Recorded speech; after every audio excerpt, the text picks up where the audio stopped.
여러분, 오늘은 2025년 제21대 대통령 선거 최대의 반전 드라마, 바로 이준석 대표의 대선 실패 스토리를 정리해 보겠습니다.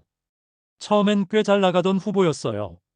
30대의 여의도를 휘어잡은 그 패기, 신당 창당의 바람, 젊은 층의 열광적인 지지. 그런데 결과는 8.34% 득표, 선거비용 전액 미보전, 정치적으로도 금이 가고 재정적으로도 쫄딱 망했습니다.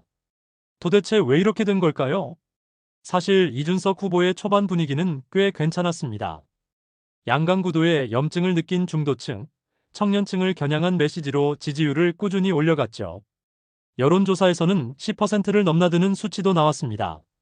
일각에선 단일화 변수될 수도 있다. TV 토론에서 한방 터지면 지형 흔든다, 이런 전망도 있었고요. 그가 이끄는 개혁신당은 기존 보수정당의 꼰대 이미지에서 벗어나려고 애썼습니다. 청년 중심, 디지털 기반 정당, 수평적 조직 운영. 기존 정당들과는 다른 행보였고, 특히 2030 남성층에서는 강력한 팬덤이 형성되기도 했죠. 윤석열 정부의 한계와 민주당의 피로감에 대안을 줄 유일한 세력이라는 말도 나왔습니다. 그런데 문제가 생긴 건 3차 TV 토론이었습니다. 이준석 후보, 이재명 대통령 후보 아들의 과거 커뮤니티 활동을 언급하면서 여성 혐오적 표현, 성폭력을 암시하는 표현을 인용해버렸습니다. 이건 그냥 폭탄이었습니다. 이준석 후보는 이게 실존하는 글이다, 검증을 위한 문제제기다라고 항변했지만 해당 발언이 담긴 영상 클립은 SNS에서 폭발적인 속도로 퍼졌고, 언론과 시민사회는 물론 여성단체까지 일제히 비판 성명을 냈습니다. 그 발언 이후 민심은 바로 움직였습니다. 특히 여성 유권자층에서 완전한 이탈이 발생했죠. 여론조사에서도 변화가 즉각 나타났습니다. 발언 전엔 11% 사이였던 지지율이 34%포인트 급락, 결국 선거 당일 득표율은 8.34%로 마무리됐습니다. 정치권 관계자들 사이에서는 이 발언 하나로 선거 망쳤다는 말이 나올 정도였습니다. 이준석 후보도 결국 사과했습니다. 그런 방식으로 문제 제기한 건 부적절했다.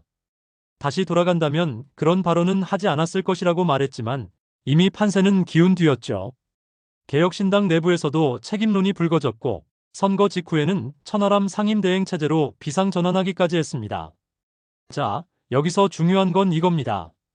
대한민국의 대선은 선거비용 상한액 588억 원. 그런데 득표율 10%를 넘지 못하면 그 비용의 1원도 돌려받지 못합니다. 즉, 이준석 후보는 이번 대선을 본인 돈으로 치른 셈이에요. 정당 보조금, 후원금도 제한적인 상황에서 선거비 지출은 고스란히 손실, 정치 자금은 물론 당 운영에도 큰 타격을 입게 된 겁니다.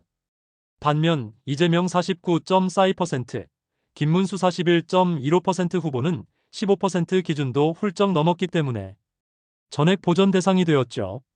이준석 대표, 정치적으로도 상처가 큽니다. 그동안의 개혁 이미지, 젊은 정치인 이미지가 이번 대선에서 크게 손상됐고, 특히 여성 유권자 사이에선 회복이 어려운 상처를 남겼습니다. 정치권에선 이준석, 당분간 중심 무대에서 멀어질 것이라는 전망도 나오고 있습니다. 결국 이준석 대표의 대선 도전은 토론 한방 실수, 지지율 하락, 득표율 8.34%, 선거비용 0원, 정치적 타격, 이렇게 이어지는 전형적인 폭망 시나리오로 기록되게 됐습니다. 과연 이준석은 다시 회복할 수 있을까요? 이 실수를 자산으로 바꿀 수 있을지, 정치적 부활은 가능할지 두고 봐야겠습니다. 말 한마디로 천냥 빚을 갚는다는 말이 있습니다. 근데 이번엔요? 말 한마디로 천냥 빚을 진 겁니다. 여러분의 생각은 어떠하신가요? 좋아요와 댓글은 컨텐츠 제작에 큰 힘이 됩니다. 감사합니다.